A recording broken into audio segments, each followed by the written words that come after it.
Israel is headed to bankruptcy and very, very, very hard times. The state might not even survive.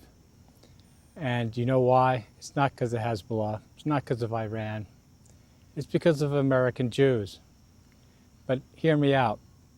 First, some background. My father was Jewish. I used to identify as Jewish until all this stuff happened.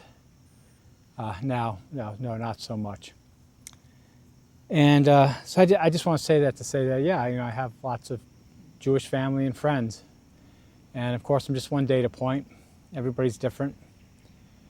But I'd say that basically as a child, Jews that came to America, most of them just wanted to live a new life without religion. They just wanted to make money, succeed, go to nice schools, whatever. And education was your ticket to opportunity. And that's what they did. And they didn't talk about religion. And anti-Semite was not used as a word really. And when it was used as a word, Jews never spoke it. They never would say about another Jew that they're an anti-Semite. So this kind of stuff that's going on is it's just beyond like what I could have imagined or anybody could have imagined back then. So anyway, Jews after World War II did well in America.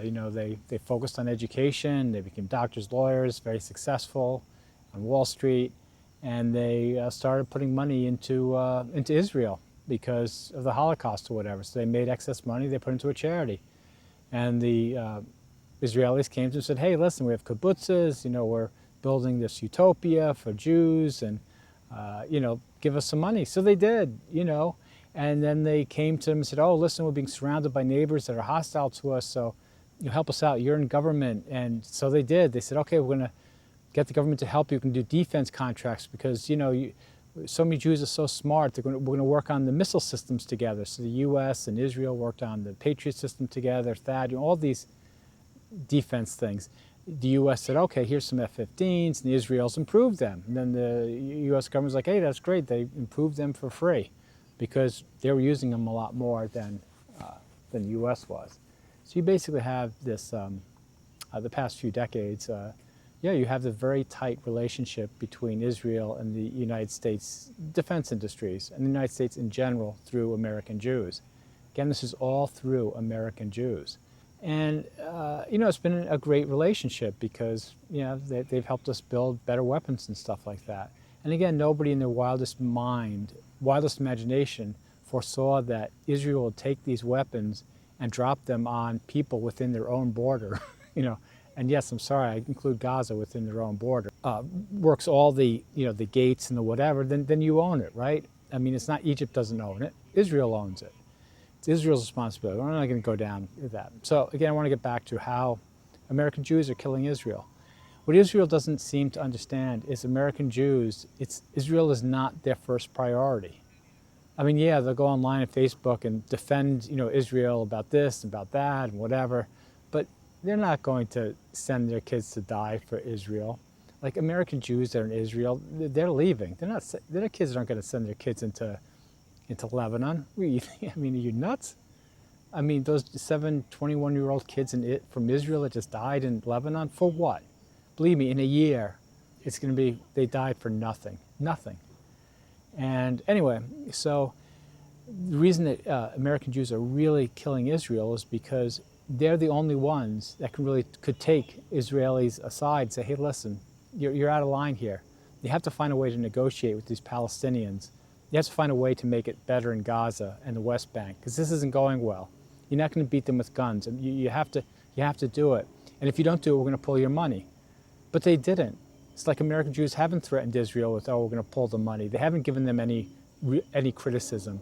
So, I mean, some have, right? Like a few Jews, have definitely criticized them, but most of them just pretend like it doesn't exist. If you take like say Adam Sandler, right? I mean, did the Hanukkah song. Has he come out and said, hey, listen, yeah, you're going down the wrong path here. You're killing women and children.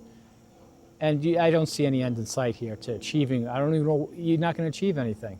If you can afford to pacify Gaza in the past 30 years, you're not going to do it with guns, okay? So, but anyway, he hasn't come out, no real big American Jews have come out and said, hey, listen, Israel, you have to pull it back. So they haven't pulled it back. And they're just let free to go crazy, and they're killing themselves. I mean, yeah, they're killing other people, but it's Israel in the end that will die because there'll be a pariah nation. That takes years to happen. It's just beginning, but believe me, it will just build and build. As more documentaries come out, as more of the truth comes out of the death, it will be relentless year after year, more and more truth of the atrocities that these literally crazy Zionists or whatever in Israel have done, and there'll be no stopping it. There'll be a momentum. And then if Americans get killed in any sort of war that has anything to do with the Middle East, there'll be real anti-Semitism here, because they'll be like, hey, why didn't the Jews, like, you know, pull them in? You know, like, they're the ones that were here. So yeah, American Jews, I mean, they haven't changed. They just want the money. They just want success, and they're happy here. And there's no real anti-Semitism here. There's no Jews are not in any real danger here, none whatsoever. And so, yeah, why? Why would they stick their neck out for Israel? They're not going to stick out their neck for Israel. They haven't stuck out their neck for Israel. They've just played it, you know, the talk is cheap. So they just talked up, you know, big game to defend them. But Israel doesn't need, like, political, like, defense. What they need is tough love of Jews everywhere saying, stop it, stop it. We will not support this, because you will not only kill yourselves, but you're going to kill us. And it is. There's going to be a backlash against American Jews. So, what is this, November 3rd, 2024? If you're watching this in 33, how are Jews faring in the world? I bet you not well. Not well at all because of this. And this can be foretold. I'm foretelling it right now. So, I don't know. It's a no-win situation for everyone. I just wanted to do a quick video saying, yeah, why will Israel die? Because of American Jews. Because they couldn't execute tough love. They couldn't really go in there and help negotiate things. They couldn't go in there and say, hey, listen, we'll up our money to give to Gazans. Like, we'll help, whatever, you know. We'll outspend Iran in Gaza. We'll outspend Iran in Lebanon. We'll buy them off with love and money. We'll just buy them off with money, okay? No, they're not doing that. Because, again, they're greedy. Not greedy is not the right word, but yeah, they have their own bills to pay and stuff like that. So anyway, I think I'm belaboring my point. Thanks for watching.